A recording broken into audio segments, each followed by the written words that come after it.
This past summer, I went to a woodworking event in Oklahoma, and while I was there, I picked up this beautiful slab of Osage orange from my friend Ted Alexander. And the moment I laid my eyes on this slab, I knew what it was going to be, because at the time, I was designing an outdoor fire pit for our backyard at home. And so this had a really nice curve to it, and so I figured it would be the perfect bench for our backyard to go around the fire pit. So I was really excited to get started on this. The first thing I did was just rip all the bark off of it, and when I did, all of this color just popped out of the live edge. I was just really excited about how the live edge looked and all the color variation. So I was just really excited about getting some finish on that and see how that was going to pop. But the next thing I wanted to think about was how I was going to do the legs. And the thing that I settled on was I was going to drop one side, cut part of the slab off and drop it down for one of the legs, and it was going to have this mitered corner look. And so I had to figure out, the height of the leg and all that, and cut the angles there. And on the other side, I was going to make some hickory legs. I was going to turn a couple of legs and have some splayed legs on one end, and like I said, on the other end was going to be the slab leg.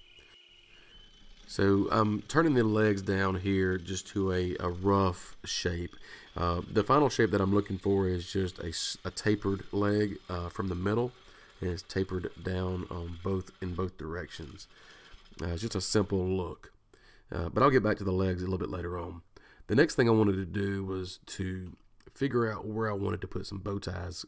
I had a few splits in this slab on the ends, and so I wanted to put some bow ties in there and just kind of dress it up a little bit and give it a nice look. And I'm cutting the bow ties out of the same hickory that I'm doing the legs with, and so it should tie all together.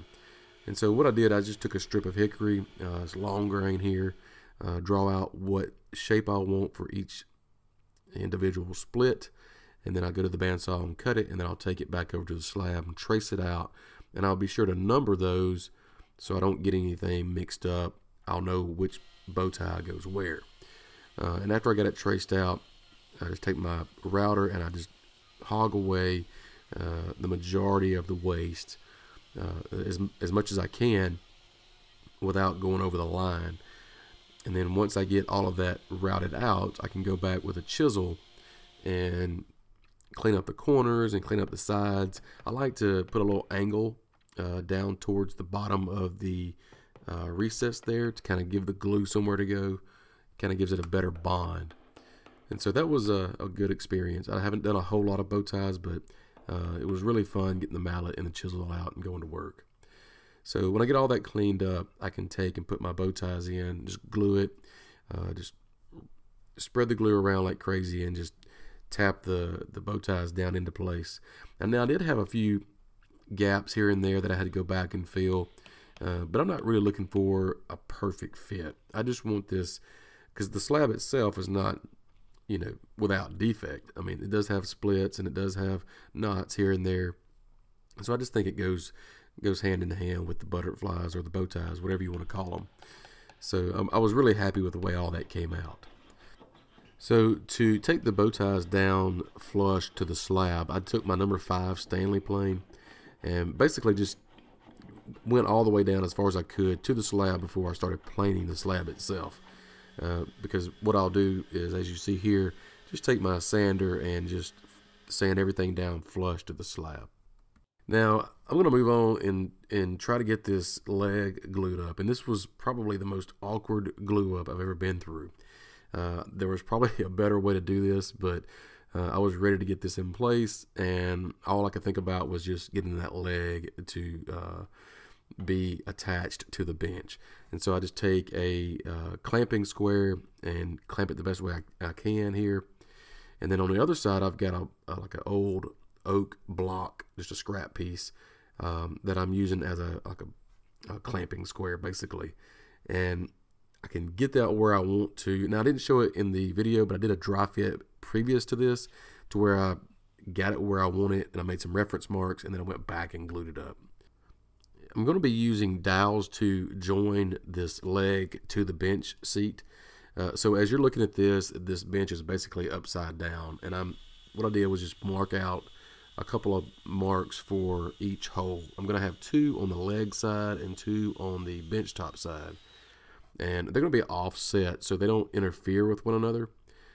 So I've got the Forstner bit chucked up into my drill at the desired depth. So I know when my drill bottoms out, that is, that's as far as I need to go, obviously. But that will give me enough of the dowel rod into the bench top seat to really make this secure, and so I feel confident that this thing is not coming loose. So I got 2 of those holes drilled out. I filled them with glue and just spreading those all around, and then I can start just putting the dowels in. Now it's really a tight fit, but once I got these in here, I felt really, really good about how secure this was going to be. So once I got these dowels hammered all the way in to where they just bottomed out, I just took a handsaw and just cut these off. These are poplar dowels, so they're not really hard to work with. Really easy to cut and really easy to sand as well. So I had to flip this thing over, and it was really heavy. So now I've got to drill 2 more holes in the top, which is the seat, and put 2 more dowels in the top. Now I'm going to have, when this is all said and done, I'm going to have 2 in the leg side horizontally, and then 2 in the seat, which will be vertical.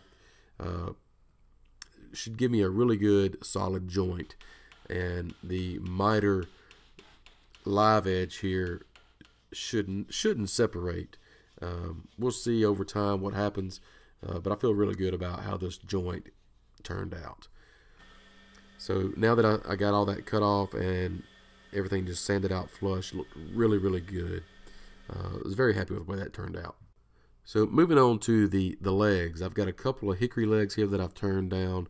I'm trying to figure out where to put these and the angle that I want, because I want these legs splayed. And so I'm going about this probably the wrong way, but what I'm doing is holding up the digital angle finder to my drill every so often and checking the angle and drilling that hole with my drill. So here I'm cutting the tenon on the legs, and by the way, you'll probably notice that I'm working on a different lathe here. That's another story, but anyway. So I'm checking the tenon to make sure I've got it at the right size for the hole that I've drilled. But before I put these legs in, I want to take and I want to drill a small hole all the way through, because I'm gonna, once I get these legs glued in, I'm gonna flip this bench over and also peg the top of the legs through the slab with more dowels. And so I want to give myself a mark where to drill those holes. I'll show you in a second. So now I can move on to the glue up for the legs. This is pretty much self-explanatory. Just put glue in the hole and put the legs in where they go. It's not really a wrong or right way here. Just put the legs in, give it a little slight twist, and they should be good to go. By the way, these fit really, really good. I was happy with the way these turned out as well. So far, things are going as planned. So now that I'm on the top, you can see over on the left that I've already done one. And what I'm doing is I'm drilling down into that leg, and you'll notice the different color chips that I'm bringing out. Part of that is the leg, which was good. I know that I hit it. And I'm just taking a dowel from the top and hammering it down into the top of that leg through the slab. And kind of what that creates is a stepped tenon, basically. Once the glue cures, it should be really, really strong. And again, I have no issues, or I don't expect any issues with the legs coming loose. So when all that's sanded out nice and flush, it all looks good to me, and I can move on to something else, which is the leveling of the feet. Now I've got the slab leg is very, very uneven. The hickory legs, I basically cut those off about an inch or half an inch too long, and so I just want to sand those down at an angle to give me the right distance from the bottom of the foot to the top of the bench, which is about 18 inches, is what I was shooting for. And while I've got this thing flipped over and easy to work with, I go ahead and just try to get all the saw marks out of the ends of the slab, which is really cool on this slab because it's got like a 3 branch type look on the end of that.